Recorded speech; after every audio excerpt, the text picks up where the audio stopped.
Hour 2 Overdrive continues, powered by FanDuel, bringing you everything from the opening line to the final score. Bryan Hayes, Dog, Jeff O'Neill, Jamie Noodles McLennan. We've got Keegan Matheson coming up from MLB.com, live from the Rogers Center. Jays Nationals tonight, and Bowden Francis making his debut. We'll try to get an update on Max Scherzer and what the plan is for him and the Jays moving forward. His take through 4 games. They get a split against Baltimore. Yeah. Considering the way games 1 and games 3 went, you'll take it. Like Gosman pitched well in game 2, Bassett pitched well in game 4. The bats came alive. The Sheds had a really good start. Jimenez had a really good start. They're pretty committed to him hitting cleanup, and we'll tee that series up and get his take on a number of things, including these torpedo bats down in New York. Yeah. Why did it take so long for someone to come up? We're pretty up to date on everything technology-wise. What's the best way of doing anything? Why did it take so long for some guy to come up with the torpedo bat? It's a very good question. So if you're not familiar with this, the Yankees and other teams in the past and other players have looked into this, have basically reallocated where the sweet spot of the bat is. Where, like a baseball bat, everyone knows it gets larger, further up the bat it goes, so to speak. And the rule in baseball is there's a certain amount of, the diameter of the sweet spot of the bat can only be a certain size. Right. And the conventional bat has always been the conventional bat. They have moved that kind of large barrel more into the middle of the bat, which is where you make more impact. Like you make contact with the ball in the middle of the bat, the sweet spot of the bat. And these guys were mashing all weekend. Dude, how about Nestor Cortez's return to the Bronx? Yeah. 3 pitches he threw, and all of them went out of the yard. He set records. I was bookmarking so many tweets over the weekend because I couldn't believe what was coming out. The Yankees team slugging, again, it's only through 4 games. They are slugging as a team 804. 804 slugging percentage. That's what the Yankees have. And let me find these other things, because you mentioned Nestor Cortez. It's just incredible the amount of home runs that they're hitting. Judge hit 3 home runs the other day. He was 4 for 4 with 3 home runs. Cortez, he did not speak to reporters either. He took off immediately. But the Yankees hit 8 home runs on Saturday. 8. Actually, it got to 9, which was a franchise record. And here is the day for Cortez. No pitcher in MLB history had ever given up 5 home runs and walked 5 batters in a game without facing at least 35 batters. And Cortez did it, and he only faced 17. Oh. In 17 batters, he gave up 5 home runs and 5 walks. Dude, the best one of all, though, is 3 pitches down 3 Cobb. Yeah, immediately. So, one pitch, gone. 2 pitch, ridiculous. Gone. But you know what? In the history, we should have, I guarantee you, SportsCenter might have this. That's one of the worst stat lines, correct? That you in recent history, right? Absolutely. We need a top 5 or top 10 stat lines throughout any sport. Quarterback with 3 picks and 3, you name it. So remember Struddy was -6 or something for the Rangers that night? On 12 Tom shifts Gilbert. probably, too. Something. There's got to be some ridiculous stat lines. There would be pro sports. Those would be one. The interceptions would be a good one. There'd be 4 interceptions on 12 attempts or something like that. And the Nestor Cortez game, for him to give up 5 home runs, 5 walks, and face 17 batters is just an absurd stat line. And there was a bullpen arm in Milwaukee popping off about it's the Yankees, so they'll let it slide. And I think it's actually the opposite. It's a much bigger story because it is the Yankees. Right. This is going to put light onto the story. This is going to bring Major League Baseball into the forefront. Basically the forefront here to actually make this discussion or have this discussion. Do you keep it in the game? Do you allow it? Because it's within the rules. Yeah, what they're doing. You didn't know about this. Yeah, you're allowed to do this. It's typical of baseball that they find the sports science behind it. They find some angle, and there's a massive advantage to it. And now other teams around the league are ordering these bats. It sounds like whoever makes these bats, they're going to make a fortune. But if this was the Diamondbacks hitting all these home runs with this bat, it would not be nearly as big of a story. If anything, that would be brushed under I think, the mat. I think this becomes a massive story that will be addressed by baseball one way or the other because it's the New York Yankees. 100%. And I agree. if I'm the Blue Jays tonight, like, is anyone going to put one in play? Like, is anyone thinking about putting one in play? I guess let's head down to the park now. Here's our good friend Keegan Matheson of MLB.com ahead of the series with the Nationals in town. There he is, Keegan. Are you aware of any Blue Jays contemplating the torpedo bat tonight? I think Davis Schneider, guys, is the one who has one. John Schneider today said that Ernie Clement was trying to steal it for a couple games, but it's interesting. You know, I feel like this is something, we saw this with Aaron Judge of the Yankees, where he kind of said, listen, my numbers are cool. I don't need a weird bat. I don't think Vladdy's going to be rushing to grab one of these. I don't think Bo Bichette's going to go out of his way. But if you're a certain type of hitter, if you're looking for something, maybe. And I'm interested where this lands 2 or 3 weeks from now, guys. After the big buzz, the big pop of all this is over, does it stick around? Do certain players lean into it? But it's different. It's new. And I can't believe that nobody had thought of this yet. You know, I'm not smart enough to think of this and what it can do, but that nobody had thought of this yet. For as old as baseball is, it's interesting. Keegan, the first thing on our mind today is what happened to our love lady. He wasn't around that long. I was telling these guys, my relationship with this Toronto sports athlete, I turned on the TV, he threw one pitch, and I was like, kind of don't like this guy very much. And I turned the TV back to golf, and then this guy was sent away, and I'll never see him again. Can you explain this transaction from start to finish? You know what, guys? If you were to bring up like the 2021 or 2019 Blue Jays, there'd be a few players on there, and I covered those teams where I would have no memory of ever covering them. That's probably going to be Richard Lovelady now. At this time, looking back, this did not go well. It did not last long. It makes you ask some questions about how they put this bullpen together to begin with, I think. But if you are a lefty, you've got to get lefties out. Ideally, you're not going to hit multiple lefties. It did not go well. Richard Lovelady, a fan favorite, short-lived, flew too close to the sun, and it's over. But, man, it was beautiful while it lasted. Yeah, it was. And it's a kind of an embarrassing moment. Like, it happens in baseball. There's a few teams that have already designated some guys for assignment, and they've moved on. But, like, 3 games into the season, when the bullpen was a disaster last year, depth within the organization is at the forefront of a lot of conversations, Keegan. Well, it screams, how the hell was he even here? How did he break camp with the team, and why are they already making the adjustments? And now you got the Scherzer stuff, which we'll get to more momentarily. Yeah. But it's like the arms within the organization are already being tested, and Game 5 is happening tonight. Exactly, guys. We saw this late last year, August and September, where there was a new waiver wire guy here every single day. Half of the names, which I've probably forgotten at this point. And you don't want to be there. Guys, it's still March. Like, it's not April yet. You do not want to be talking about bullpen depth right now. Ideally, if you're a major league team, you enter a year with your solid 8 relievers, and you've got 1 or 2 guys who you're okay with in AAA. You're fine if you pull them up. They can be the number 8 guy down there, no problem. Right now, the Blue Jays can go maybe 5 deep in their bullpen with confidence. Not a good place to be right now. I don't know if they have a long man, a true long man, which is tough. Talking about starting Easton Lucas maybe as early as Wednesday, which is not the plan. This is not where it was supposed to be. It's always going to get here, but that's normally in July or August. Because the pessimistic side of me, guys, which is a very small part, I'm normally such a sunny optimist, but the pessimistic side tells me that one more bad bounce, it's even worse. One more bad day, this can get even worse. So they need to find some depth quickly. This gets back to player development and having your own options internally. But I think we're going to start to see that churn way, way, way earlier than you want to. So, Keegan, where are we at with this Max Scherzer situation? Do you have faith that this is just a bump in the road, or is this going to be maybe a foreshadowing of what's going to be for the full season? Guys, if this was just his thumb, if it was only the thumb, okay, a little more optimism. But when that thumb injury, and the way that Max explains it, it starts to crawl up the forearm.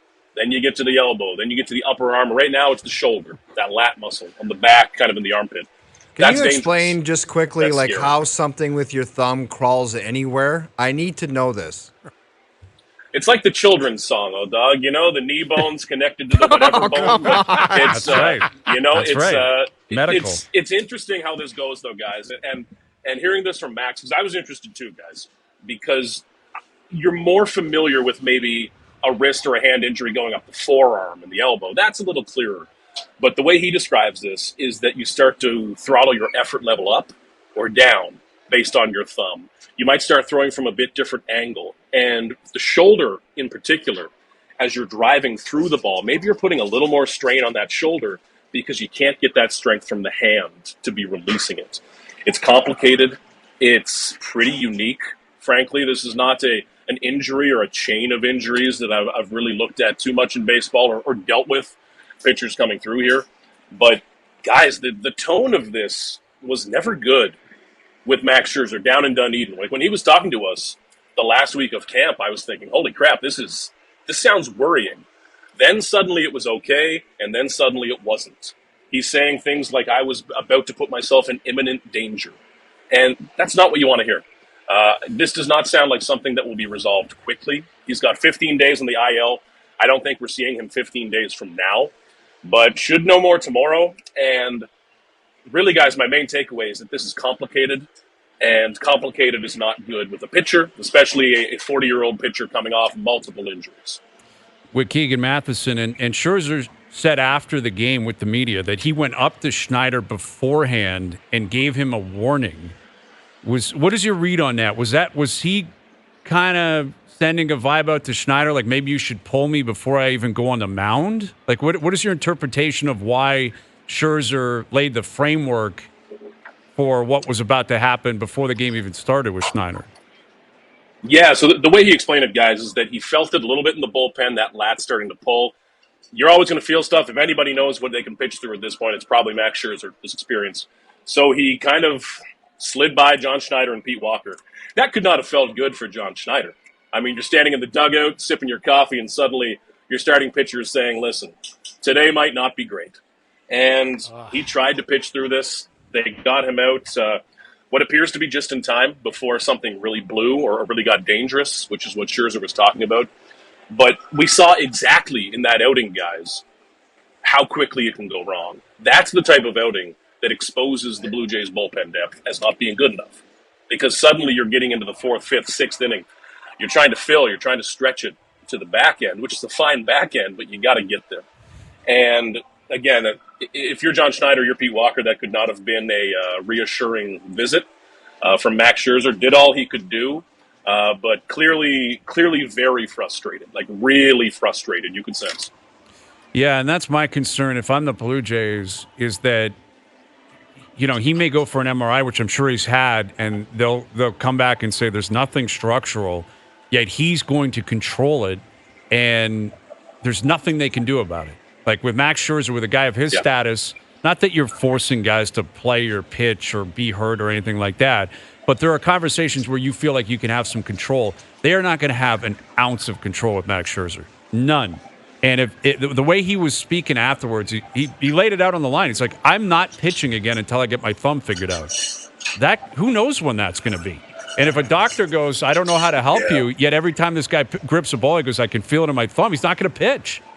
And if that's the case, I mean, for me, I feel like everything's on the line here, Keegan. Maybe he's back in 3 weeks or a month. Maybe he never pitches again.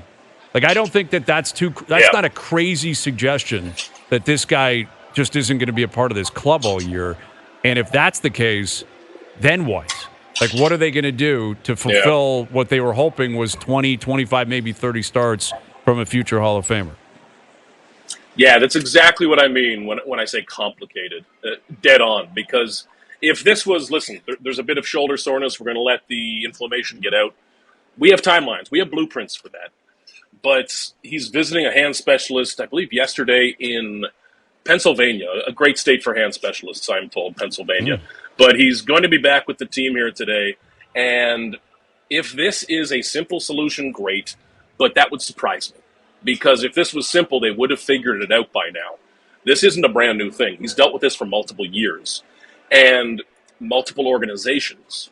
Each of these organizations has an entire hospital of doctors, of specialists, of tests that they can run. So if you're not figuring it out yet, I would be surprised if you suddenly do this time. And that's where this gets a little dangerous for the Blue Jays. You can get through one or two trips through the rotation. Easton Lucas can go out and shut down the Mets or the Nationals next time out just because they haven't seen him before. That happens. That's easy.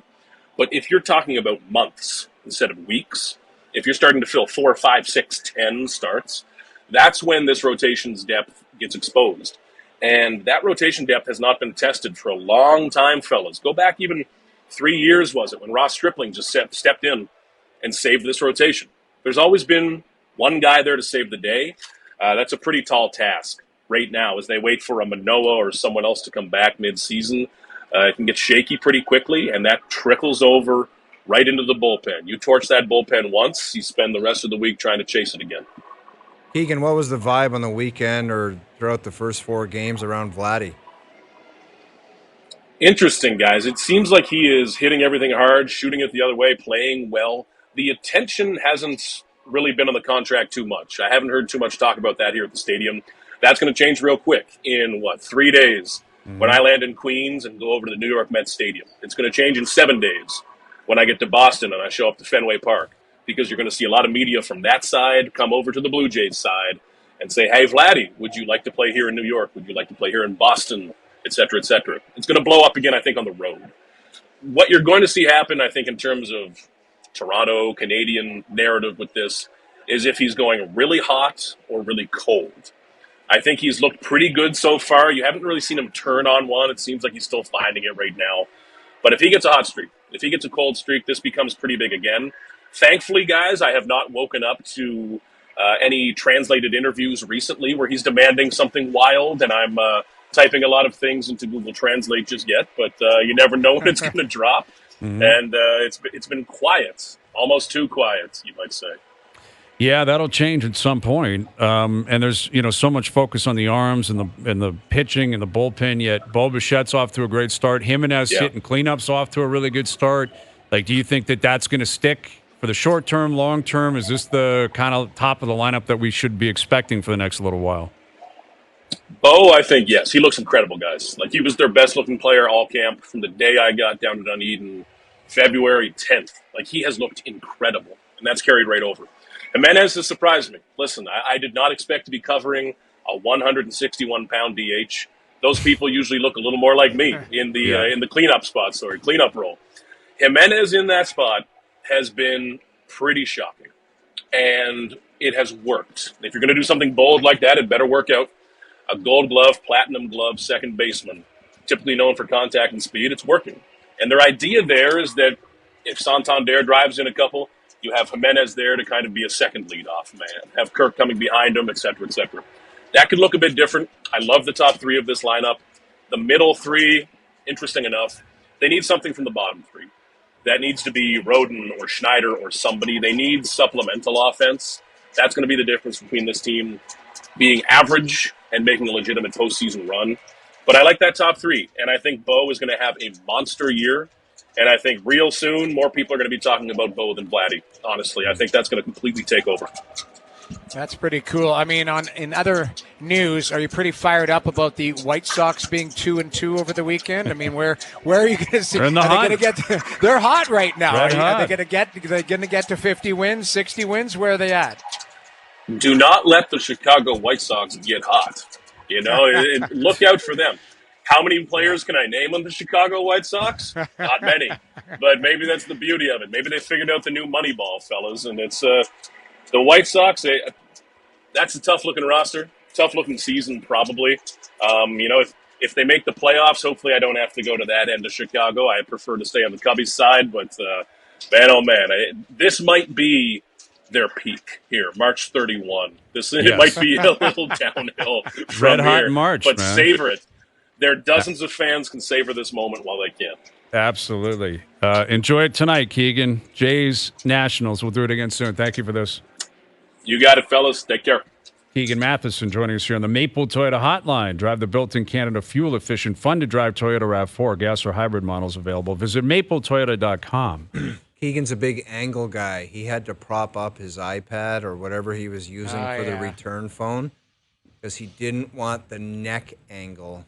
Dude, the neck angle. I know it, you, man. dude. I know it, dude. I got a big face, big cheeks, chin. You get You get a phone that's down here, you're toast. Well, and it looks up your need- nostrils, too. Yeah, you Like, need the right angles, man. There's nothing wrong with that. How would Nothing wrong Keegan with look in that AI picture? Is that what he'd be concerned about, too? He probably Fans, would right? be. He'd probably have some gripes with it, too. I wouldn't be surprised. Speaking of like crazy stats, again, the Yankees hit 15 home runs over the weekend. That's on the positive side. Aaron Judge is mashing. Rafael Devers of the Red Sox has struck out 12 times in 16 at-bats. Oh, my Jesus. God, dude. 12 times in 16 at-bats. And if you go back to his last 4 games of last season, he struck out 23 times in his last 31 professional at-bats. Well, wasn't he pissed and at odds with them anyways? Yes, because they brought Bregman in and they said, you're going to DH. And he's like, no, I play third base. And they're like, actually, you don't play third base anymore. So he's all bent out of shape, but he got a $300 million deal. Like the guy can mash. He's a great hitter, but that's an alarming crazy. That's where it gets your attention. Where what road am I going? It's almost like a fork in the road where it's like, if I don't get out of this, I could be in some trouble as far as hitting, dude. Terrifying for pro athletes when that happens. Yeah. Like when you get off to Every a start training like camp, that, I thought to myself, what if I suck this year? Like, what if I can't score or I don't score? Or you're just terrible. Like it entered my mind every training camp. Well, you got that internal fear. If you start slow, then you get in your own head, right? And then you're like, oh, gotta have a good game. And if it doesn't go well, then all of a sudden it snowballs, right? Like that's a tough weekend for him, and he's a great player, but it's still a tough weekend. It's still a tough start, man. right? Like and that's the thing about like early season baseball. You know, they always say it's the worst time to look at streaks one way or the other, because if you had them in the middle of the season, people wouldn't pay attention. You know, if you struggled between game 90 and 100, you'd say, okay, whatever. Like you got stats that are already established. You're having a good year, bad year, whatever. But when it's game 0 through 10, that's all you have. Like that's all you can see on the whiteboard is like I strike out every time I'm up to bat. I mean, it's crazy. And he's having that kind of a start. But again, as Keegan said, the Jays, after they get through this series, they go through New York, they play the Mets, then they go through Boston, they play the Red Sox and the Vladdy and Bichette stuff. That noise is going to keep percolating, and we'll see what happens with Max Scherzer. But I don't think anyone's bracing for him to be back on the mound at any point in the next few weeks. I mean, it just doesn't really seem realistic at this point. My biggest fear is some guy's going to say, to fix your thumb, it's going to be 4 months, and then the season's over. Yeah. I know, me too. I mean, that's Which makes you wonder, why the hell didn't you just do that and save everybody the time, problem, and money? Well, he got his deal. I mean, no kidding. He got the deal. They paid him. They wanted him. It made sense. He's Max Scherzer. If he can throw the ball, he keeps saying, I believe I can throw the ball. But this guy passes a physical, signs a contract. Nobody saw his thumb. He said he was aware of it last year. It hindered him last year. Nobody checked out the thumb and said this is going to be a big-time problem this year. That's what I don't understand. Maybe that was a deal breaker. They might have said going in, like, hey, his thumb is a little wonky. You guys still interested? There has to be some form of transparency, wouldn't there? Like, I did notice when I looked him up in his salary matrix, agent Scott Boras. Oh, yeah, it's Boras. Oh, yeah. Boras knows how to play the game. Yeah. And, because what's a little bit concerning to me is how much, like John Schneider keeps saying, like, he wants to be here and he wants to win and he wants to. It's like, I hope so. Yes. Like, why else would he be here? Like, obviously, I hope it's because he wants to be here and he wants to win. It's like, why are you laying it on so thick, to make sure we don't think about the money and his status and where his hand is at and where his thumb's at? And ultimately, it's just disappointing because I think if you're a Blue Jay fan, it'd be a lot of fun to watch him pitch. Like, it was cool to see him start the game the other day, and now he's already on the IL, and now they got to recover from that. So, yeah, Jays and Nationals tonight. We'll get to our best bets on that later this afternoon. Pierre LeBrun, our TSN Hockey Insider, still to come as well. There's a lot to get into from the weekend. A week today, we're into Masters week as well. I'll tell you what, McIlroy is playing as well as anyone can play going into the Masters. Right? Like, what was he, top 10 this weekend? He's in the hunt. He's putting well. What about Min Woo? Well, you had a tweet. I laughed out loud, because I was working and calling it. I saw that. I was like, what is going on with this cat? Man, he hit a drive into Mars, into the water, and I'm like, it's over. That's very rare. Yeah. And the caddy could have said, dude, if you hit that driver again, I'm walking off that golf I course. thought he did it the second time too. So did I. He put a tentative swing on it, and he pushed it. Yeah. It got over the. But I'm like, this is going right to the underpants cam, and it's over. Yeah, and he pulled it off, and he won though, man. If that guy was 35 by Scotty Scheffler all day long, he crushes a golf ball. Like his ball speed is like 192. Dude, if he can ever harness it and get some game management, because he can putt, man. That lag putt on 18 was brilliant. Dude, he is so good. He's got to be dangerous at the Masters. I'm taking him regardless. You of want that tweet. Minwoo Lee? I'm taking him. I don't know, man. Wearing white pants. Dude, he had white Lululemon pants. Like, dude, they would have fallen right off. Yeah, like when it wasn't even close to the land. Like NBC was. Dude, they couldn't find the golf ball. They're like, this guy just has to re-tee again. Yeah, it didn't touch land. No, like it wasn't even disputable. Like you have to re-tee, and you're hitting 3. Yeah. But he mashes it. 35 by Scotty all day. Well, the crazy thing to add to the underpant cam is that Scheffler was putting for eagle on the same green. I know. If that had gone in, oh man! If he hit that eagle putt, Minwoo, his pants would have disintegrated on the spot. I'll tell you what. There's a little guy out there. This bastard is causing this toasty. Oh my! This guy is pissing people off, man.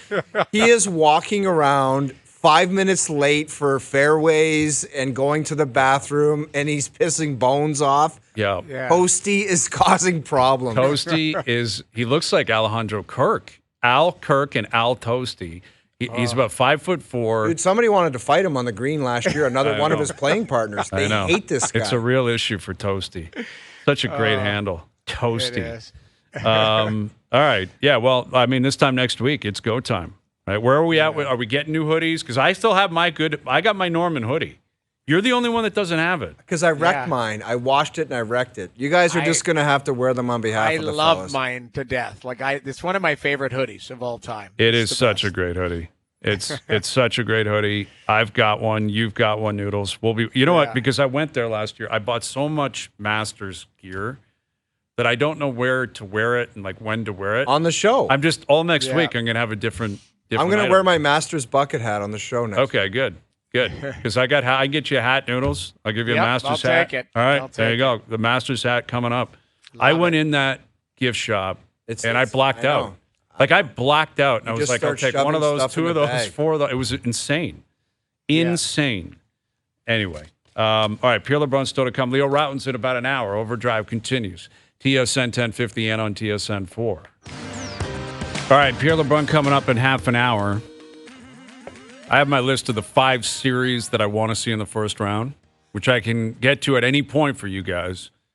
And they're all realistic. None of them are guaranteed. A couple of them feel very, very likely, but there could be different variations. Why don't you fire them at us? Yeah. Do you want to just get to them right now? Why not? These are the 5 series I want to see right now because what are we, 3 weeks out? About 3 weeks out from go time, right? Stanley Cup playoffs? Yeah, not even. It's less than 3 weeks? Yeah. Okay. I'll give you what I got.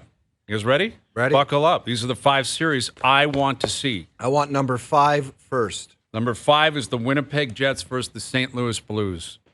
I want to see that desperately. You might think that should be higher on the list, and you can make a case for it because this is the definition. You don't think the Winnipeg Jets will handle business quite? Not anymore. I don't. Not anymore. I don't. This is a classic example of the team that has been red hot all year, best team from pillar to post, up against the team that is red hot down the stretch. Hottest team in the league from game 1 through 82, likely Winnipeg. Hottest team in the league from game 65 to 82, looks like it's St. Louis. And that's kind of what I think we're going towards. And then you got Hellebuck, Binnington. We saw them at the Four Nations. Like Hellebuck, Binnington, only it's flipped. Hellebuck's playing for Canada. Binnington's playing for the States.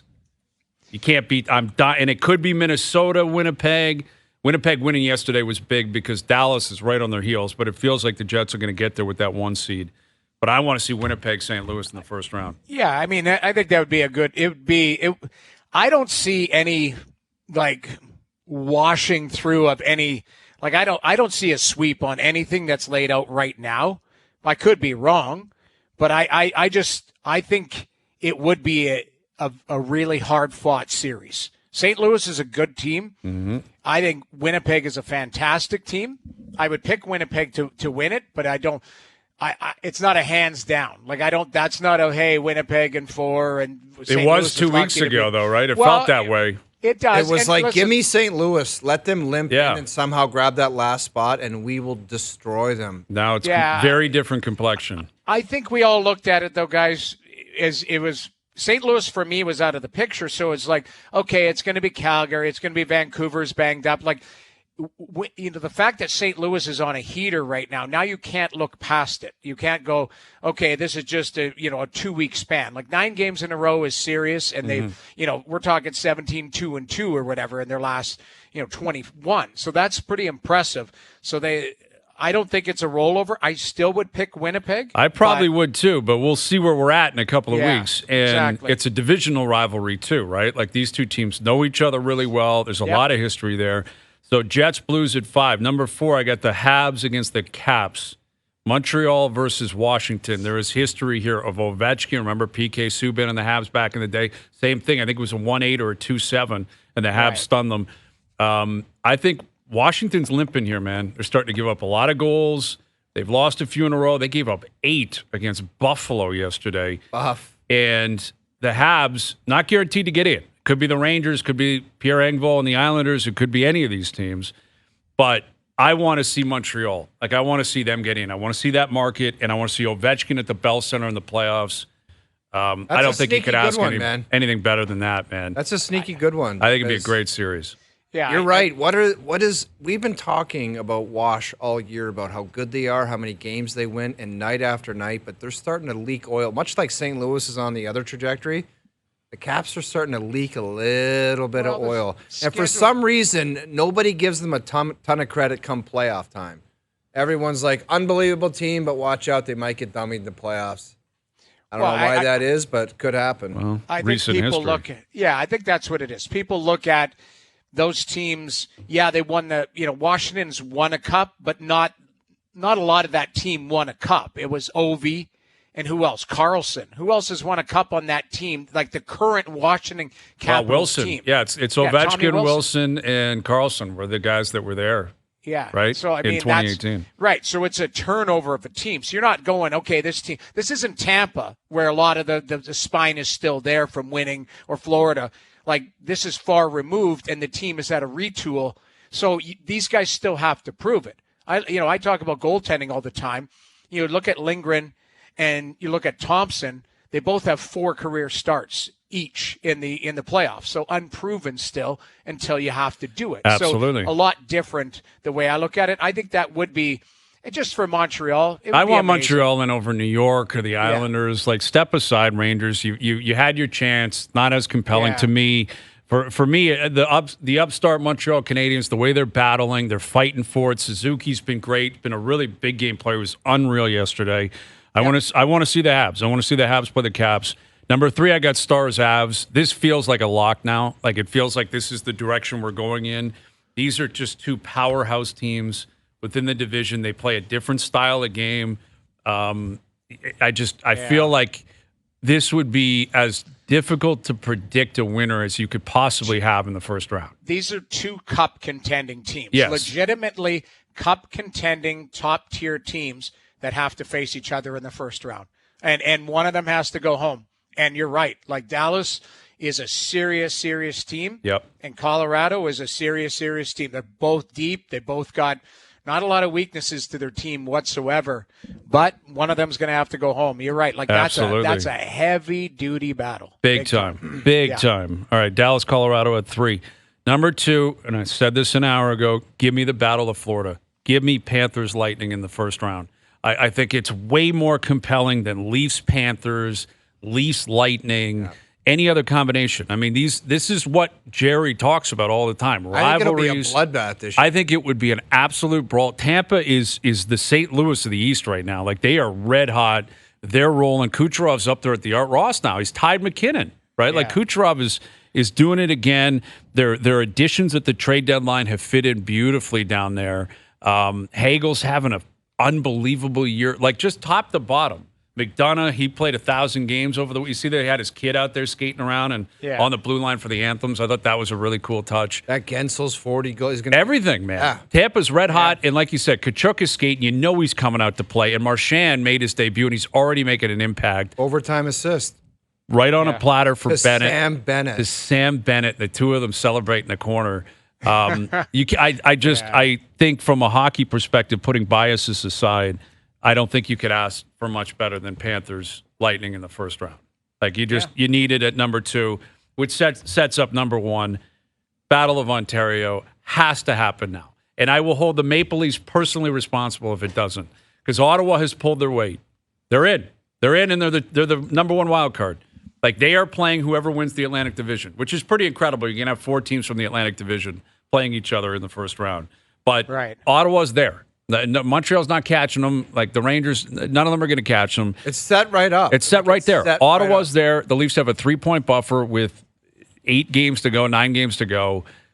You just got to pull your weight here, Toronto, and get home, and then give us the Battle of Ontario.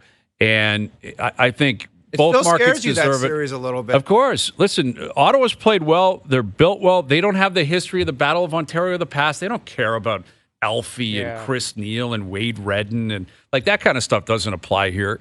And they play the Leafs very well. They've always played them well. Multiple times this year, Ottawa has been definitively better than Toronto in Toronto. I think 3-1 on a Saturday night and a 3-0 earlier in the year. Ottawa can cause anybody problems. Absolutely. Whoever they play. That is closer to a coin flip. He's playoff all-mark. They can cause anyone problems. Absolutely. You're right. Like this, there's a lot of factors that go with this, too. Noodles, we might have to take you off the show for the Battle of Ontario, man. It'll be dicey. No, we need balance on this program. We need insight. Have you ever felt like I'm not balanced? I think you you're guys get a balanced. little bit. I think you and Hazy B will come to blows. We have to be in studio, like just the Sens and who's favored and who played better. Oh, I think it'd be great. That's why I want it so badly. I look at the facts. I don't look at, I'm not cheering. I'm just looking at the facts. Like we're not either, man. We're not either. No. There's facts. more cheering on your guys' side. You have to admit that. Okay. But I think it would be awesome. And, it'll be Ottawa's first kick at the can. And that's that was the difference. I would say that's where I would lean towards Toronto a little bit. A lot of those guys have been there, done that. But that being said, there's a reason why Steve Stais brought in David Perron, Michael Amadio, Nick Jensen, guys who have played and played in the playoffs. Nick Cousins. Now, Cousins has been banged up, but, I look at it like there is a lot of inexperience on Ottawa's roster, but they brought in veteran guys who have experience. The same type of thing. But, ultimately, I think it would be a great series. It would be good for the game. And that's what we strive for this. Well, exactly. And right? Listen, the Leafs are playing somewhat of a rope-a-dope style in terms of, like, I feel like they have quote-unquote playoff performers, which is, it's intangible that you can't really define. You can't put a number on it. But Scott Laughton, I think, is going to be better come playoff time. I think you bring in Brandon Carlo, who's that fight the other night, man, he held his own. That's a tough kid that showed up and fought him, and he stepped in and he fought. I think he's played very well for this team. Chris Tanev being here for this playoff run. Steven Lorentz with a cup ring on the fourth line. Like they have the ingredients, the bottom 6. The numbers don't scream, overwhelming success or overwhelming possession or whatever. But do they have some bite? Are they a team that gets pushed around anymore? No, I don't think that's their reputation. Like, I think the reputation of the Maple Leafs now is that they're a serious veteran team that's trying to gear up for the playoffs. They got to change their own reputation. It's on them to go out there and actually do it. That's just it, their own reputation, because they've got between one of the two guys back there, you would like to think that there's going to be a guy back there to make a save. But it's the same thing in a Game 7 or a Game 5 or 6. Can they get a William Nylander or a Tavares or an Austin Matthews goal, whether it be in the third period or in overtime, that just gets them over the hump? Because that's what they've been. 5 years in a row, MJ's come on the show, said they were a goal away. They can't find a way to score a goal. And that's what we're talking about here. Well, of all the things we're breaking down, we're talking about a goal here and a goal there that they've just fallen short of. each and A lot every of series. factors. A lot of factors come in. And ultimately, regardless, with the Toronto Maple Leafs, they got to worry about who they play. Regardless if it's Tampa, Florida, or Ottawa. They got to worry about their game and what they're capable of. You know what I'd love to see them do, Jamie, that I've never seen because they've only won one? Like, you can spank a team in the first round, you know what I mean? Regardless of who it is, like, you could spank a team instead of going to 7 games.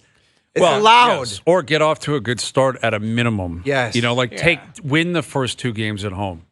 Like, just win them. And then you go into Ottawa or wherever it is and say, let's get a split here, and you're in the driver's seat. Now, that will not make anyone comfortable because they did do that against Montreal in 21. They won the first 2 games. They split in Montreal. They're up 3-1, and the rest was history. But they are allowed to do that. Nothing in their history would suggest they will do that. That's not generally how they operate. Usually it's a yo-yo, and they win one, then they lose one, win one, lose one. It goes back and forth, or they're down 3-1 and they storm back and push 7, which they've done against Boston multiple times in the past.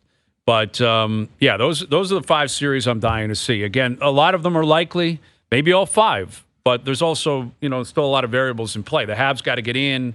The Blues may pass Minnesota. The Leafs may not win the division. Dude, there's a lot of different things. Passing Minnesota. I'm pretty sure at the beginning of the year when Winnipeg was taking off, Minnesota was right with them. It was them and Minnesota. Minnesota had a great start to their season. And they've been doing it, though. Like, keep in mind, like, Kaprizov has been out for Injuries a serious amount of time. Like, now they're getting healthy.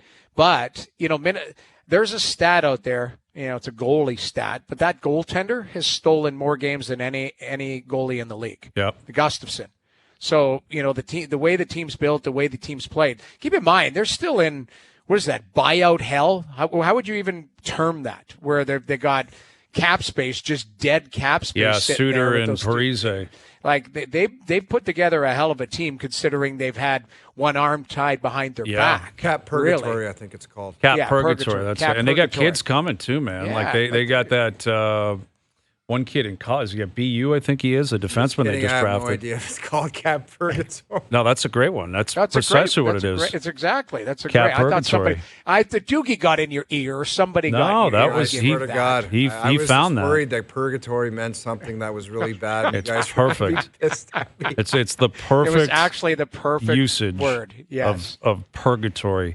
Yeah. But yeah, we'll see. I mean, we got to get to the finish line, but more on this with Pierre LeBrun in 20 minutes. We should touch on the Leafs power play continuously. It's running, man. It is humming since November 1st.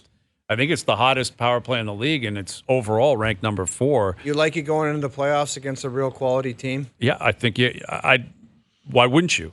I mean, there's no reason why on the power play these guys can't be comfortable. It never made sense in the past. 5-on-5 when it's tight and it's contested and it's congested and you got to get to the middle of the ice. That's one thing. Something I just don't know about it going into a playoff series. Is it because Marner's on the point? Like that's what you mean by it's it, or because of their I history? think if your penalty killers are Bennett and Barkov every time, and you're getting a steady dose of those guys, I think they're going to make you pay sooner or later. Obviously, that's a risk when you're putting 5 forwards out, and that's not the way to look at it going into a series. You're obviously thinking of it as a strength. You're saying going Right. the other way and a shorthanded, like they're Well, going to give it shorties because of it. I don't know. There's something about it I just- against a real quality team that I don't like. I agree with you on that point. The one thing I noticed over the weekend, like we can get into it, like this is kind of the dog days for the season. Guys are trying to ramp it up. That Anaheim game was a no-hitter. Like there was, I didn't like. Not it a was lot going weird. on. Like Yeah, a not lot a of lot these going games are like I'm in the stands all the time and I'm like it's all just tick tick tick, like it's stick check stick check stick check. Like I think guys want to be healthy. It's scheduling, all of that, but it's just like the playoffs are so much more. It's going to be physical. very different come playoff time. Yes, Exactly. absolutely. And that is what will be important for the Leafs, to instigate that physicality. Don't Right. wait to see if the other team's going to do it. You go out there and put your foot down first. All right, Pierre LeBrun still to come. Leo Routen's in our best bets. Overdrive continues. TSN 1050 and on TSN 4. All right, we've sent Al's brother out into the world with another pair of Leaf tickets. You have to guess where he's hiding for your chance to win them. Here is the first clue of the week, courtesy of Al's brother. Hey, Overdrive fans, happy Monday to you. It's a new week, which means I got a new set of clues to help get you a pair of Leafs tickets for Leafs and Canadians on April 12th. Here is your first clue of the week. There is a specific sidewalk in this part of Toronto that I'll be at all week long that honors former NHLers Phil Esposito and Roberto Luongo. Okay. All right, tune in tomorrow for another clue. The first caller through on Friday with the correct location wins a pair of tickets to see Leafs Habs April 12th. That's a big one. Finals Brother brought to you by McAlpine Ford in Aurora. Our family, the Ford family, and you. Can I guess where he is? Like Sure. I have no idea where he is. the Hall of Fame. Is it? I don't know. I mean, Haven't we done We're the Hall? on it. Hasn't he been at the Hall of Fame before? Bill I think he was Esposito and Roberto Luongo. Like we're out. Like no, I know. I think that's too obvious, man. I think it's too. I think we did a Hall of Fame already. I'm thinking Italian, something where there's an Italian street or something, right? Yeah, Like, somewhere with because a sidewalk. Esposito though. and Little Luongo. Italy. It could be, but what's with the sidewalk thing? I don't know. Like, do they have something going on down College that I'm unaware of, or what? I don't know. Could it be maybe in Woodbridge or something like that? I'm not Maybe. sure. All right. Final hour coming up. Pierre LeBrun will join us. Our TSN Hockey Insider. Leo Routen's coming up. Something to chew on. Brought to you by Boston Pizza as well. Overdrive continues. TSN 1050 and on TSN 2.